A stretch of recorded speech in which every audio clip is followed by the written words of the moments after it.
alegría, hermanos, poder encontrarnos una vez más un día miércoles. Qué bueno es poder saber que Dios es el que está obrando también en nuestros corazones y descansar en los propósitos de Dios y poder confiar en su infinita misericordia y sabiduría. Nosotros sabemos que el Señor, mientras estuvo en la tierra, produjo e hizo muchos milagros. Sanó cojos, le devolvió la vista a ciegos, sanó enfermos, sacó demonios, hizo muchos milagros.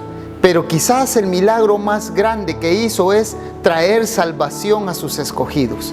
Y yo sé que para usted y para mí, ese es el milagro más grande también que hemos tenido, la salvación de Cristo. Muchos teólogos le llaman el gran mandamiento, la gran bendición. Y es que la salvación únicamente podía venir de manos de Él. Vamos a concluir y a darle gracias a Dios en esta sesión número 8 de nuestro estudio del libro de Sofonías, y precisamente ese es el tema que vamos a estar tocando. Vamos a hablar de la salvación, que el Señor produzca en nosotros gratitud, que el Señor produzca en nosotros admiración también al verlo a Él y ver su obra en medio de nosotros. Vamos a orar entonces y vamos a entonar un canto para iniciar esta sesión. Señor, gracias te damos porque tú has tenido ese plan maravilloso y misericordioso. Tu palabra nos enseña que desde antes de la fundación del mundo, Señor, tú ya habías preparado ese plan salvífico para nosotros. Señor, hay gratitud en nuestro corazón por lo bueno que tú eres y lo misericordioso que has sido con nosotros. Señor, no podíamos pagar este sacrificio, no podíamos pagar esa cuenta, Señor. Solamente tú, a través de la cruz, pudiste darnos salvación, Señor. Gracias por ese mandamiento precioso que nos has dado de salvación, Señor. Gracias por amarnos, Señor, por salvarnos del pecado y de la muerte. Gracias, Señor Jesús. Vamos a entonar este canto, Señor, y queremos que tú seas exaltado en medio de tu congregación, Señor. Gracias. Amén, Señor.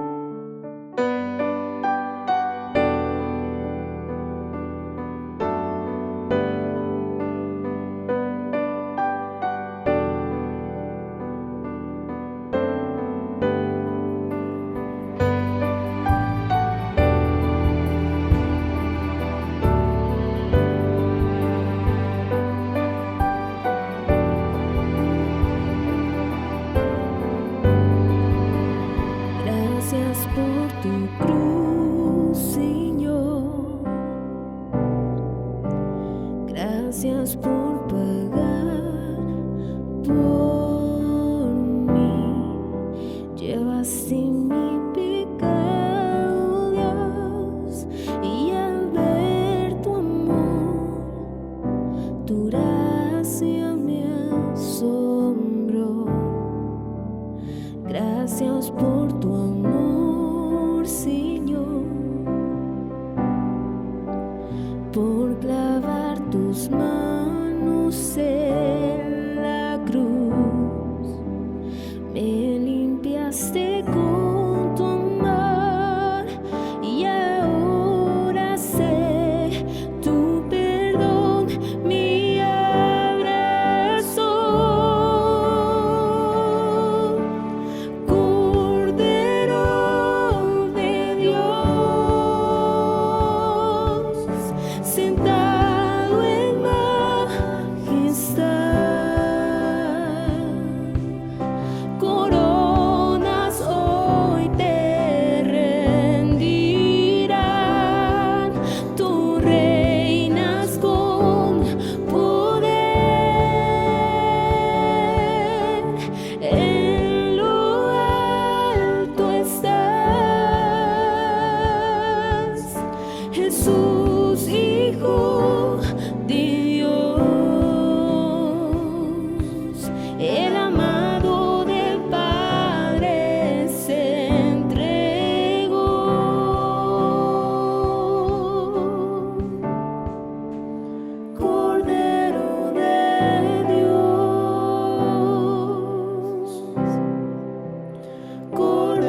tus manos en la cruz, me limpiaste con tu amor y ahora sé tu perdón me abrazó.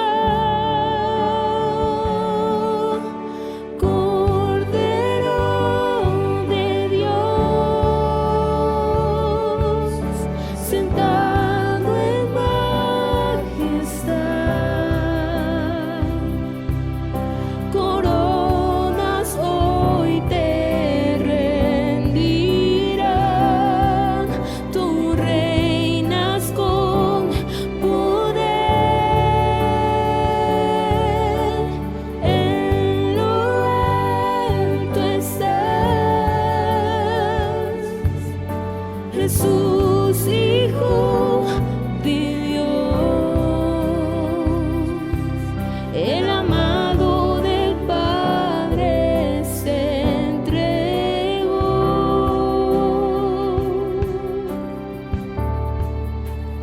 Cordero de Dios, Cordero de Dios,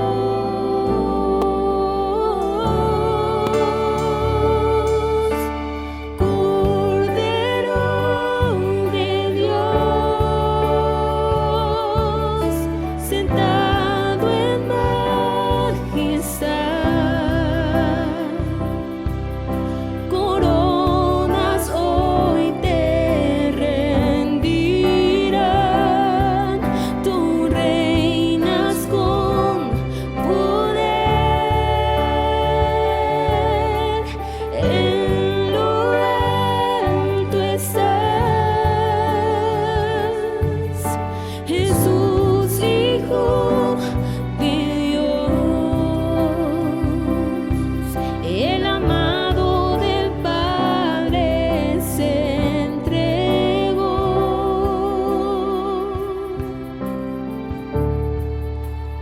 Cordero de Dios,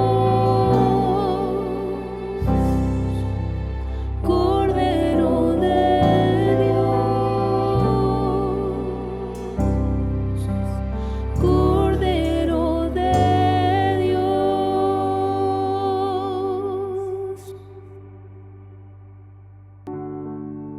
Bueno, como decíamos anteriormente, nos encontramos listos para comenzar nuestra octava sesión. De verdad hay agradecimiento en nuestro corazón por lo que Dios nos ha concedido hacer.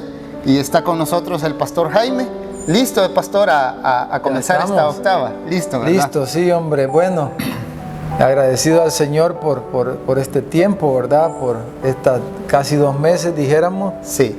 que hemos estado estudiando el libro de Sofonías como parte de nuestra serie de los profetas menores.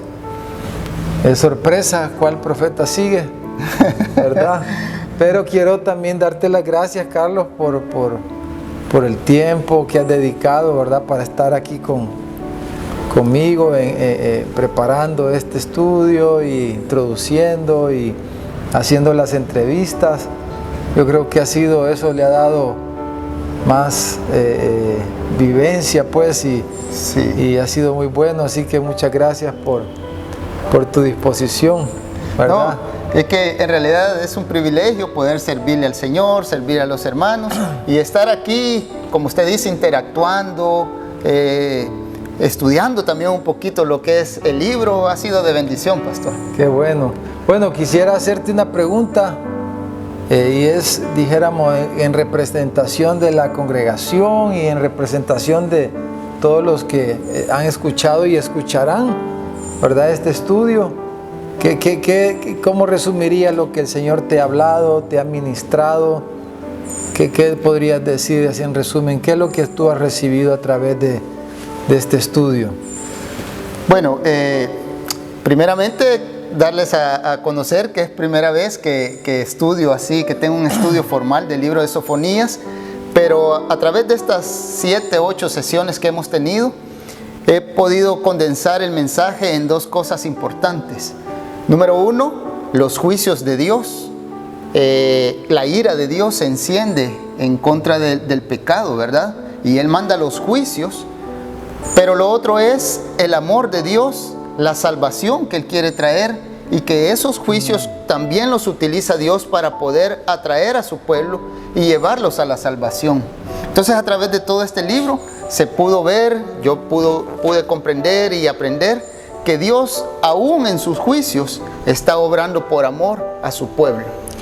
Amén, gloria a Dios, qué lindo. Bueno, la sesión anterior hablamos del remanente, ¿verdad? Que el Señor escoge. Sí. Y son los que Él va a salvar y a quienes les va a heredar la tierra. Y hoy nos vamos a centrar al concluir esta serie en la salvación propiamente, ¿verdad? A que podamos, dijéramos, comprender la naturaleza de la salvación, cómo es que se lleva a cabo y lo que significa. Así que antes de comenzar, no sé, unas palabras que quisiera darles a los videntes, a los oyentes de esta serie. Bueno, hermanos, considero que nuestro corazón está agradecido, ¿verdad? La palabra del Señor nunca regresa vacía. Él la envía con un propósito. Y esa es la confianza que nosotros tenemos en la eficacia de la palabra del Señor. Y al estudiar y al tener este libro y abrirlo, creo que usted y yo podemos darle gracias al Señor por su mensaje, por ese llamado a volvernos a Él.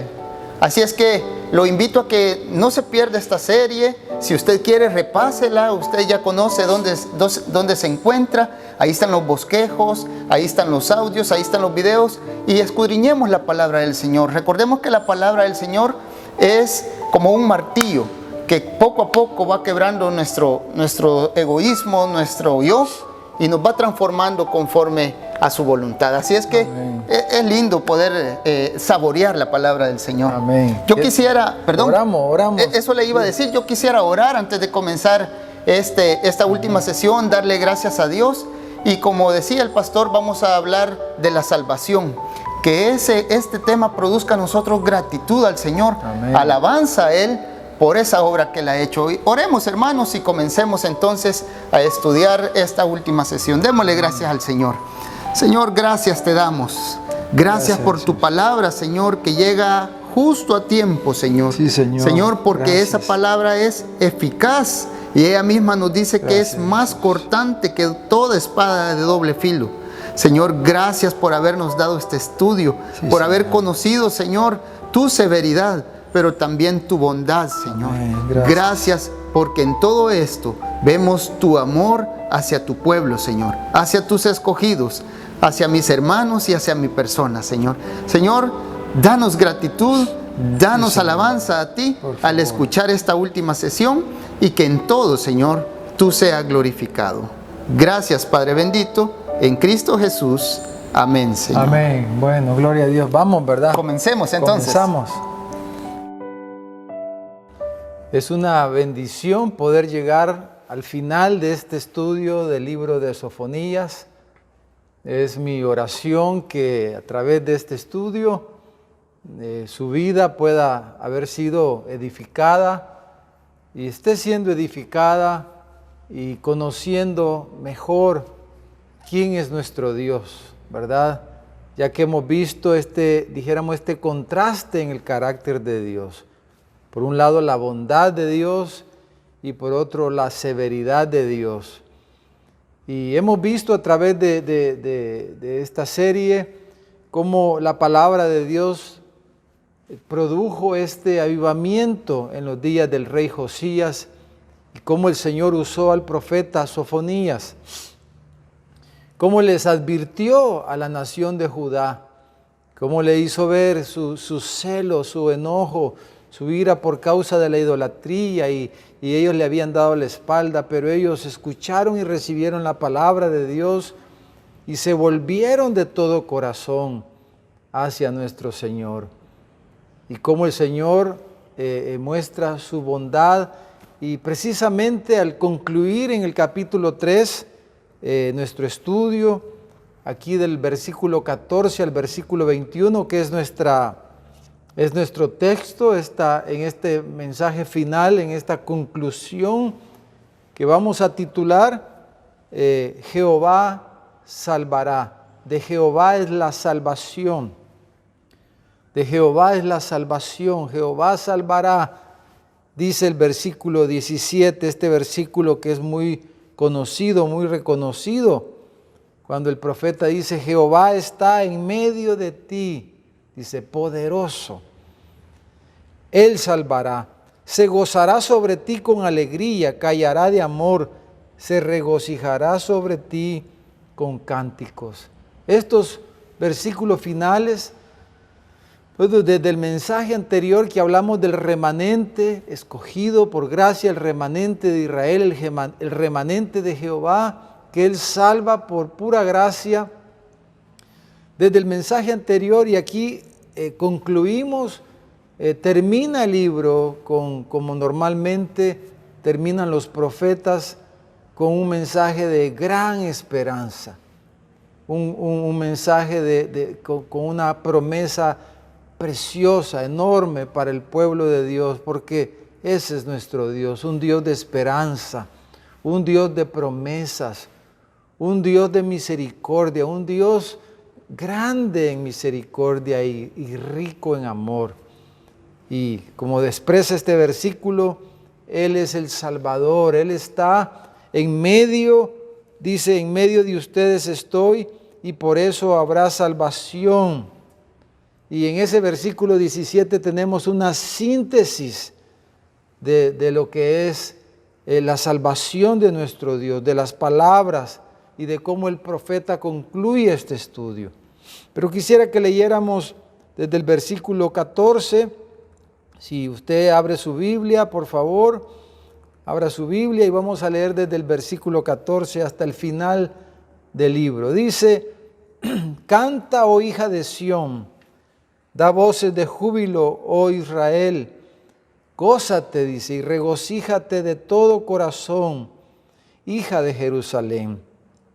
Jehová ha apartado tus juicios, ha echado fuera tus enemigos. Jehová es Rey de Israel en medio de ti. Nunca más, dice, verás el mal. En aquel tiempo se dirá a Jerusalén, no temas. Sión, no se debilite en tus manos. Jehová está en medio de ti, poderoso. Él salvará, se gozará sobre ti con alegría. Callará de amor, se regocijará sobre ti con cánticos. Y se reuniré a los fastidiados por causa de largo tiempo. Tuyos fueron, para quienes el oprobio de ella era una carga. He aquí, en aquel tiempo yo apremiaré a todos tus opresores y salvaré a la que cojea y recogeré la descarriada. Y os pondré, dice, por alabanza y por renombre en toda la tierra. En aquel tiempo yo os traeré. En aquel tiempo os reuniré yo, pues os pondré para renombre y para alabanza entre todos los pueblos de la tierra. Cuando levante vuestro cautiverio delante de vuestros ojos, dice Jehová. ¡Qué promesa más preciosa! Y como introducción a este mensaje podemos decir que la salvación ocurre porque Él está en medio de su pueblo, dice el profeta. Yo estoy en medio de ti y soy poderoso para traer salvación, para salvarte, para quitar tus rebeliones, para quitar tu adversidad hacia mí y para esparcir tus enemigos. Dice, yo estoy en medio de ti, soy poderoso para salvar. La declaración, la salvación ocurre porque nuestro Dios declara esa frase, esa palabra salvadora, salvífica, cuando Él dice vive, cuando Él imparte vida al corazón, porque Él es el que le da vista a los ciegos, oídos a los sordos. Él es el que le da voz al mudo. Él es el que hace hablar al mudo también. La salvación es el resultado único de la iniciativa y de la obra, de la acción divina, de la acción de Dios. La salvación ocurre solamente porque Dios quiere y porque Dios la hace posible. Y eso es lo que el profeta les está recordando. El apóstol Pablo en el Nuevo Testamento, allá en la carta a los Efesios, en el capítulo 2, en el versículo 1, el apóstol dice, y él dice, os dio vida a vosotros cuando estabais muertos en vuestros delitos y pecados. Él os dio vida. Él es el que imparte la vida. Él es el que produce la salvación. Él es el que trae, como dice el profeta, en sus alas salvación. Él es el Salvador. Él es nuestro Salvador. La salvación es la obra de Dios. Y fluye esa salvación de su buena voluntad, de su amor incondicional para con su pueblo, para con sus escogidos. No hay nada ni nadie que lo motive a salvar. No es algo que Él vea en nosotros o que nosotros podamos hacer que lo motive a Él a salvarnos. No, esa es una acción inmotivada, es intrínseca a Dios. Nace de su propia voluntad, de su amor incondicional. Es el resultado de su amor inmotivado. Nace del puro afecto de su voluntad. Simplemente salva porque Él le place hacerlo, porque Él es bueno, porque para siempre es su misericordia. Es por su propio carácter benevolente y amoroso que Él salva a su pueblo, que Él salva al pecador. Esa es la única razón. La salvación es la obra a través de la cual se muestra con claridad su carácter bondadoso y amoroso. Él escoge lo vil, lo menospreciado. Él viene a buscar lo que se había perdido. Él toma lo que no era para que sea.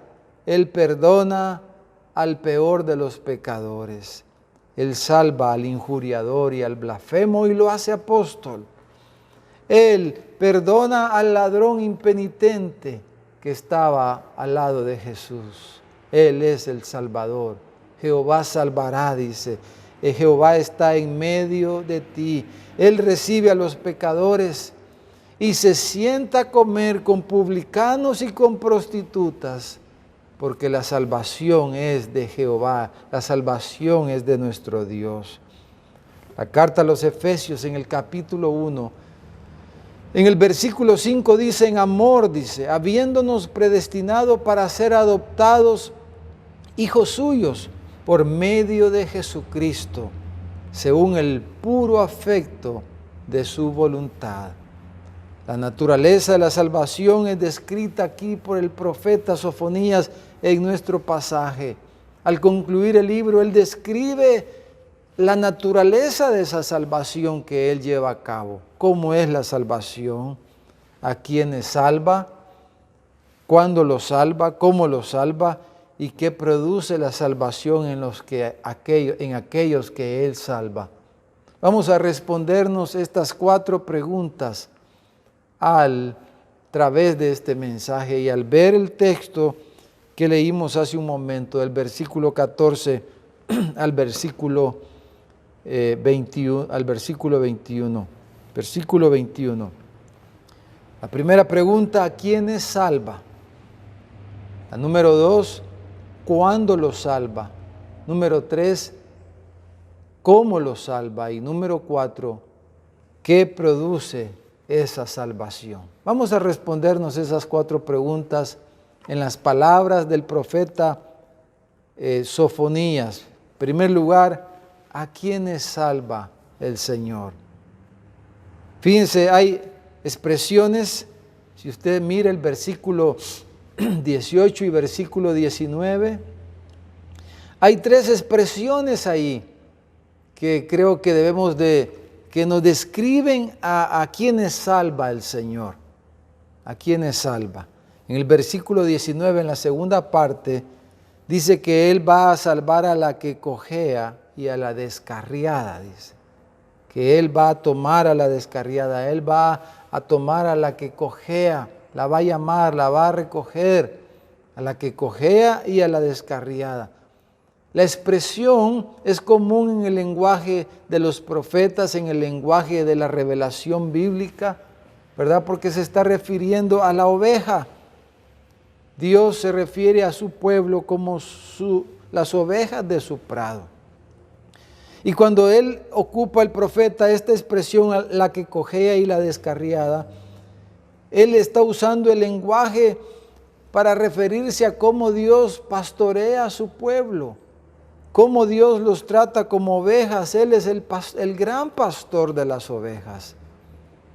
Y entonces él dice, yo las voy a recoger, las voy a coger y voy a agarrar a la descarriada y a la que patojea, a la que cojea.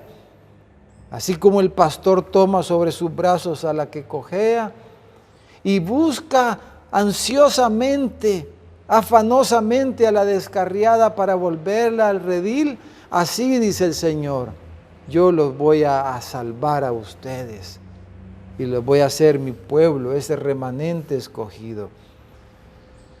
Pero en el versículo 18 hay otra palabra que describe a quienes Él salva. Dice, a los fastidiados, dice. A quienes por el oprobio de ella, dice, para quienes el oprobio de ella era una carga, dice el versículo 18. Estaban fastidiados. La palabra fastidiar es molestia y enfado, enojado, molesto, hastiado, cansado. Eso quiere decir fastidiados, a los fastidiados. Esta palabra fastidiado en realidad describe de alguna manera muy precisa el estado previo en el que se encuentran aquellos que Él salva. Cuando Él salva a alguien, normalmente lo encuentra de esta manera, fastidiado, cansado, molesto, enfadado, hastiado de la vida quizás, cansado de la vida.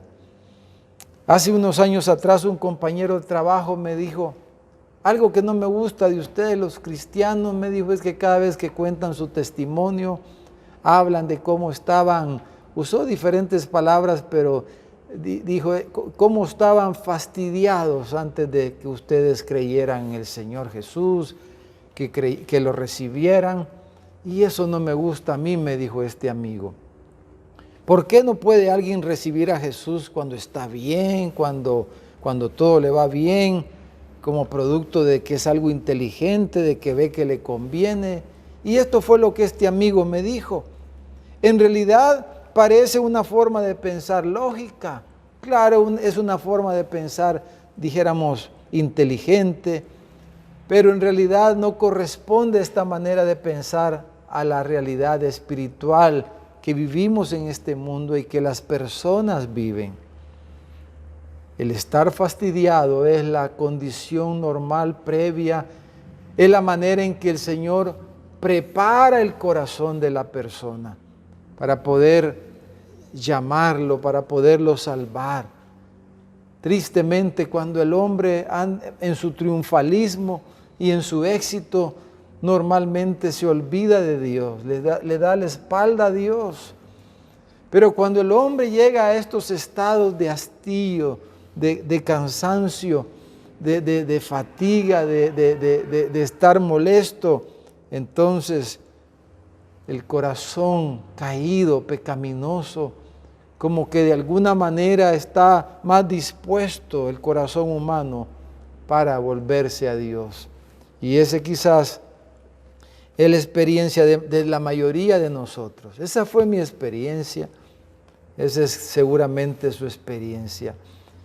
De hecho, el apóstol Pablo le dijo a los corintios, en la primera carta del capítulo 1, versículo 26, les dijo, pues mirad, les dijo, hermanos, vuestra vocación, que no sois muchos sabios según la carne, ni muchos poderosos, ni muchos nobles, sino que lo necio del mundo escogió Dios para avergonzar a los sabios, y lo vil del mundo escogió Dios para avergonzar a lo fuerte.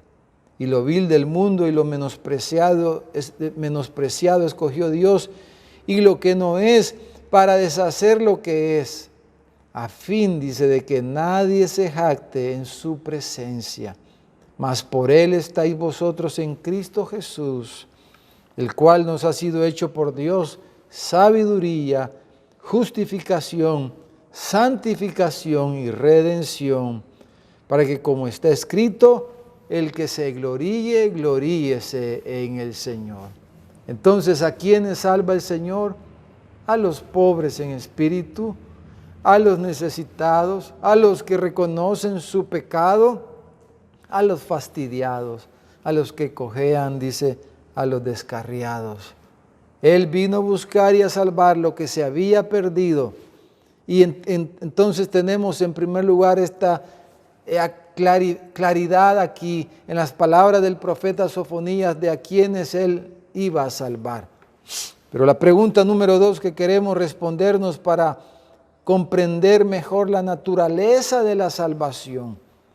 ¿Cómo es la salvación de nuestro Dios? La segunda pregunta es cómo Él los salva, cómo los iba a salvar. En el versículo 19, versículo 20, si usted ve ahí en el pasaje, en el capítulo 3, hay algunas expresiones que nos dan luz, nos explican, dijéramos, cómo Él los iba a salvar. En el versículo 19, en la segunda parte, dice, os recogeré, los voy a recoger. Luego en el versículo 20 dice en la primera parte, os traeré y os reuniré. Los recogeré, los traeré y los reuniré. Estos procesos describen la obra de Dios, la obra de salvación. Él llama a los suyos, los atrae y los une a su pueblo. Esa es la manera en que Él nos salva. Nos llama, nos atrae y nos une a su pueblo. Esa es la forma en que el Señor lo hace. Venimos voluntariamente, claro, no venimos a la fuerza, venimos en respuesta y en acción de nuestra propia voluntad, pero Él nos atrae, nos llama, nos atrae, nos recoge, nos llama, nos trae Él mismo y nos reúne a su pueblo. Esa es la realidad.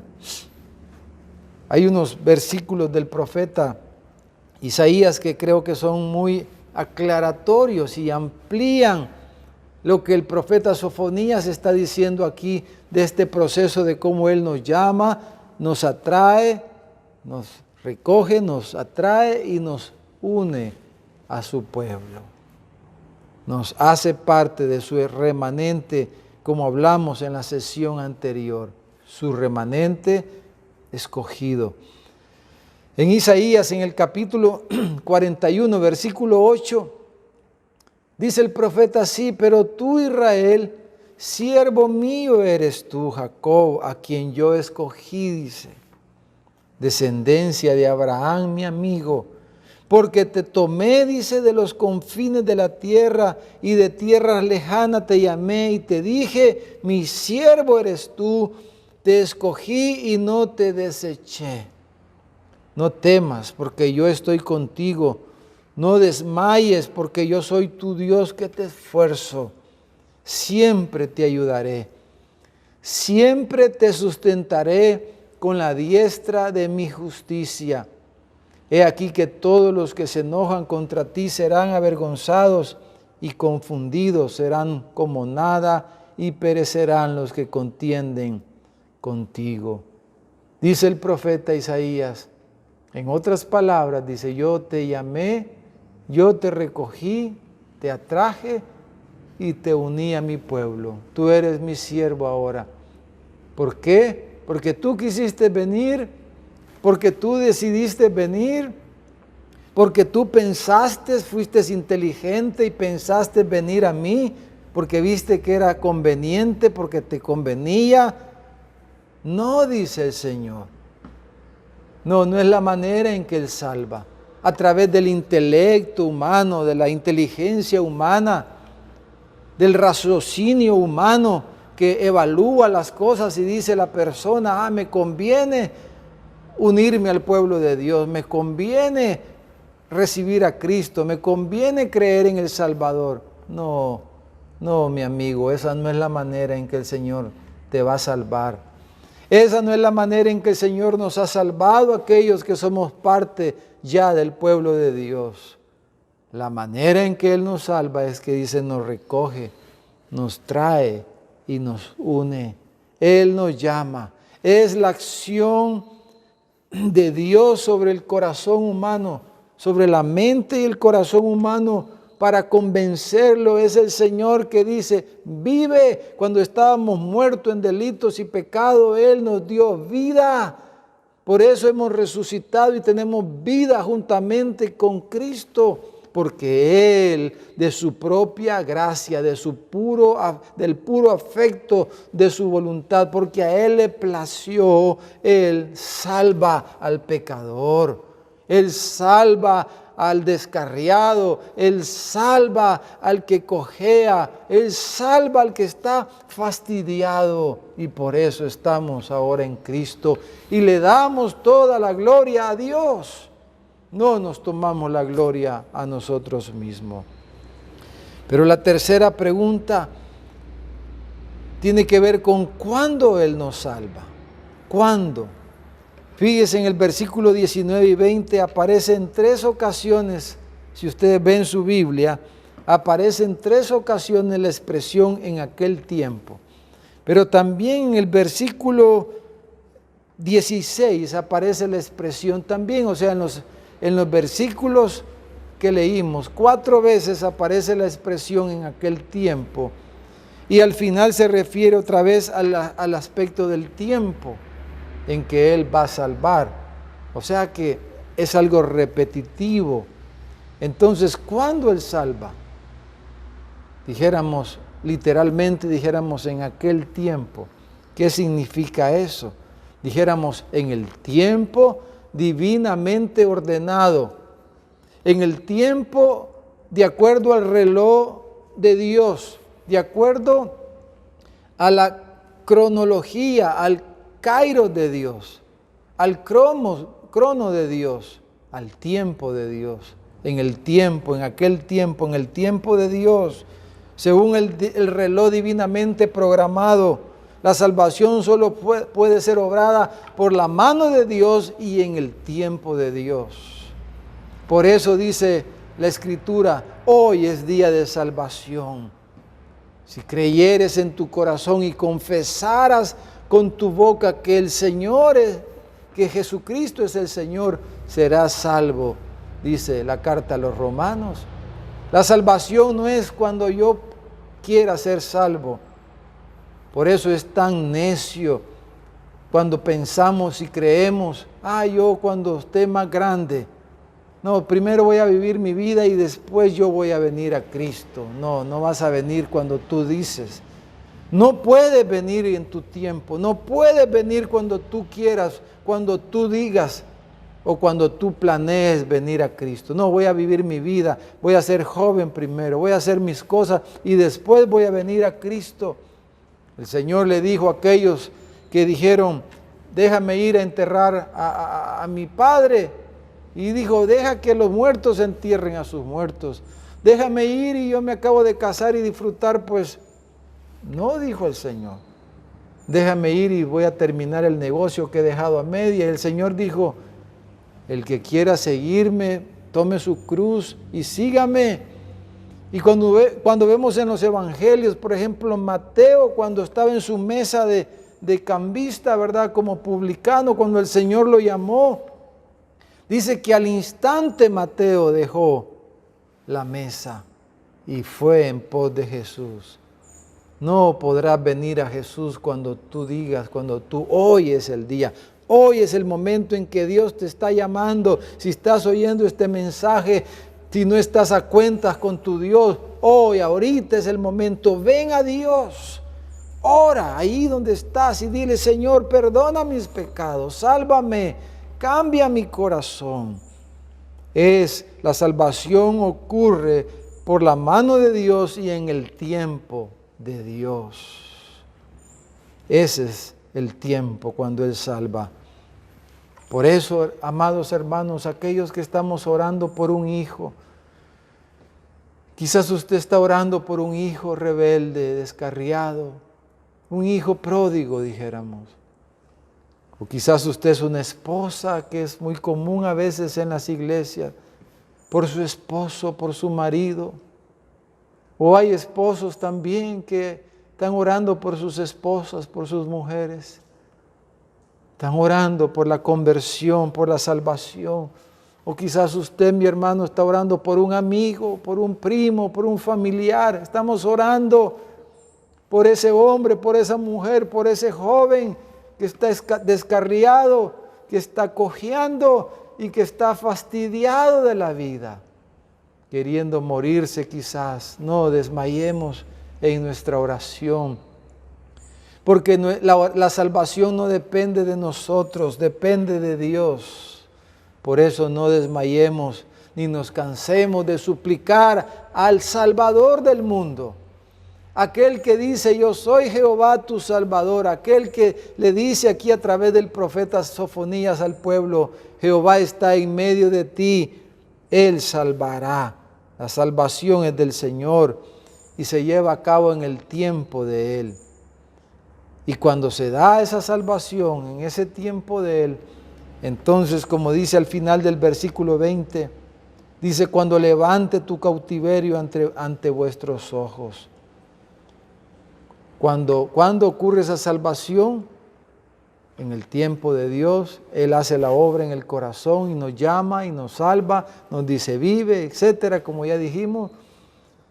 Pero también cuando se da ese tiempo hay un testimonio claro y visible. ¿Cómo sé yo que alguien es salvo? ¿Cómo sabe usted que alguien es salvo? Dice aquí el versículo 20 al final, cuando levante tu cautiverio ante vuestros ojos. O sea, cuando la salvación ocurre en una persona, es visible, es claro y visible la salvación. La salvación que Dios obra se hace notoria a la persona misma que es salva y a todos los que le rodean, a los vecinos, a las personas que están a su alrededor. La salvación se hace notoria cuando ésta ocurre en el corazón de una persona. Es tan notorio para uno mismo y para los demás. Yo creo que podemos testificar eso, ¿no es cierto? Yo puedo testificar. Uno mismo, yo mismo, usted mismo se sorprendió, se sorprende uno, porque uno dice, este no soy yo. Lo que antes quería hacer, hoy siento ya un deseo de ya no hacerlo. Siento un deseo de Dios, de Cristo, de la palabra, que antes no tenía. Es que Él me ha salvado, Él me ha cambiado el corazón.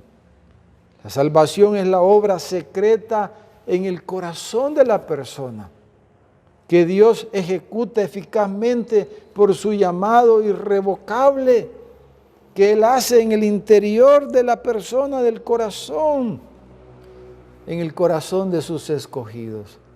Pero esa salvación se hace claramente visible por medio de la conversión y la santificación en la vida de los que son salvos.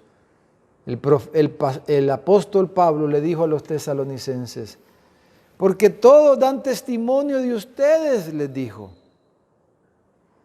de cómo ustedes se convirtieron de servir a los ídolos mudos, cómo se convirtieron a Dios para servir al Dios vivo y verdadero. Es visible. ¿Cuándo ocurre la salvación? En el tiempo de Dios, cuando Él obra en el corazón, pero cuando se hace notoria y se hace visible. Pero finalmente tenemos una cuarta pregunta para describir esta salvación que Jehová, que está en medio de su pueblo, obra en ellos. ¿Qué produce la salvación? Pregunta número 4. ¿Qué produce la salvación? Dice el versículo 19, os pondré, dice, por alabanza y renombre en toda la tierra. Y en el versículo 20 se repite esto y dice, entre todos los pueblos de la tierra, dice, te voy a poner, le dice al pueblo, a Israel, Te voy a poner por alabanza y renombre en medio de los pueblos de la tierra. La salvación es notoria. Y cuando la salvación viene a nuestras vidas, viene y se manifiesta en medio de su pueblo, entonces va a haber alabanza y va a haber renombre. Renombre, ellos iban a ser reconocidos, iban a recibir alabanza, pero iba a ser alabado el nombre de Dios en medio de ellos, porque Él es el que está en medio, como ya dijimos. El nombre del Señor va a ser glorificado. La salvación trae gloria al nombre de Dios y trae gloria al pueblo de Dios. La salvación trae alabanza al nombre de Dios y trae alabanzas al pueblo de Dios también. En Efesios, en el capítulo 1, versículo 5, dice el apóstol Pablo: en amor, habiéndonos predestinado para ser adoptados, dice, hijos suyos por medio de Jesucristo, según el puro afecto de su voluntad. Dice, para alabanza de la gloria de su gracia, con la cual nos hizo aceptos en el amado. Y en el versículo 11 sigue diciendo: en él asimismo tuvimos herencia, habiendo sido predestinados conforme al propósito del que hace todas las cosas, según el designio de su voluntad, a fin de que seamos, dice, para alabanza de su gloria. Vosotros los que primeramente esperábamos en Cristo, en Él también vosotros, habiendo oído la palabra, habiendo oído la palabra de verdad, del evangelio de nuestra salvación, y habiendo creído en Él, dice, fuiste sellados con el Espíritu Santo de la promesa, que es las arras de nuestra herencia hasta la redención de la posesión adquirida, dice, para alabanza de su gloria. ¿Qué produce la salvación? Alabanza, gloria a nuestro Dios. El nombre del Señor es glorificado en medio de la salvación. En su oración sacerdotal Jesús habló de esta gloria allá en Juan 17, 22 y dijo, orando, antes de ser entregado, Él oró y dijo, la gloria que me diste, yo les he dado, dice, para que sean uno, así como nosotros somos uno. La gloria que me diste, se las he dado a ellos, a los discípulos. La gloria de Dios. Dios recibe gloria en la salvación y nos hace partícipes de su gloria también. Pero algo más que trae la salvación es gozo. Como dijo Jesús, hay más gozo en el cielo por un pecador que se arrepiente que por 1000 justos, por 100 justos, por 99 justos o por miles de justos. Hay más gozo en el cielo por un solo pecador que se arrepiente. Es el gozo inefable que Él nos ofrece como resultado de su salvación. El gozo indescriptible que la salvación, el gozo de la salvación que oró David allá en el Salmo después que él pecó. Dice, devuélveme el gozo de la salvación. Por causa del pecado él había perdido el gozo de la salvación. A causa de sus caminos había perdido el gozo de su salvación. Pero él dice y ora, devuélveme, Padre, Papito, devuélveme el gozo de tu salvación. La salvación trae gozo en medio de su pueblo, por eso dice, Jehová está en medio de ti, poderoso Él salvará, se regocijará sobre ti con alegría, callará de amor, dice, se regocijará sobre ti con cánticos. Es la promesa que Dios le había dado a Israel. Allá en Deuteronomio capítulo 30, versículo 9 dice, y te hará Jehová tu Dios abundar en toda la obra de tus manos. Te va a hacer abundar en el fruto de tu vientre, en el fruto de tu bestia y en el fruto de tu tierra para bien, porque Jehová volverá a gozarse sobre ti para bien, dice, de manera que que se gozó sobre tus padres. Deuteronomio 30, Deuteronomio se le conoce como la repetición de la ley. Deuteronomio es dado antes de que la nueva nación de Israel entrara a la tierra prometida. Por eso les dice, Dios los había disciplinado 40 años en el desierto, habían vagado por el desierto. Ya hablamos de la ira de Dios, del enojo de Dios. Pero después de esos 40 años de que Dios los disciplinó en el desierto por su incredulidad, les estaba diciendo aquí a través de Moisés, yo, así como me gocé en tus padres, me voy a gozar en ustedes, les está diciendo. Me gozaré sobre ustedes y les voy a traer un gozo tan grande y los voy a prosperar, dice. Voy a prosperar la obra de tus manos, el fruto de tu vientre. Vas a ser fructífero, vas a ser próspero, dice, en el fruto de tu bestia, en el fruto de tu tierra, porque el Señor se va a volver a gozar sobre ti. Qué promesa más hermosa. Hay que tomarla, hermano amado. Tomémosla para nosotros. Y esperemos eso de nuestro Dios. Él quiere gozarse sobre nosotros. Hacer florecer el gozo de su salvación. Alegrarnos después de esta pandemia, ¿verdad?, que nos ha tenido hasta sin congregarnos. Él quiere traer gozo. Él ha estado trabajando en nuestros corazones, ha estado trabajando en el corazón de su pueblo y Él quiere volverse a gozar con nosotros. Es el propósito de Jesús para sus discípulos. Como Él lo dijo en Juan 15, versículo 11. Estas cosas os he hablado, les dijo, para que mi gozo esté en ustedes y vuestro gozo sea cumplido, sea real. Concluyamos este mensaje y concluyamos este estudio tan hermoso que hemos tenido. Si usted se ha perdido alguna de las sesiones, óigalas. Ahí están grabadas, está en la página de la iglesia, en YouTube, o en Facebook. Ahí están, búsquelos. Quisiera concluir leyendo 2 versículos en el Nuevo Testamento que nos exhortan a apreciar la salvación que hemos recibido. Es una salvación tan grande que Dios nos ha dado a nosotros, que necesitamos apreciarla, necesitamos ver la bondad de Dios. El primer versículo de Filipenses capítulo 2, versículo 12, cuando dice, por tanto, dice, amados míos, como siempre habéis obedecido, no como en mi presencia solamente, sino mucho más ahora en mi ausencia.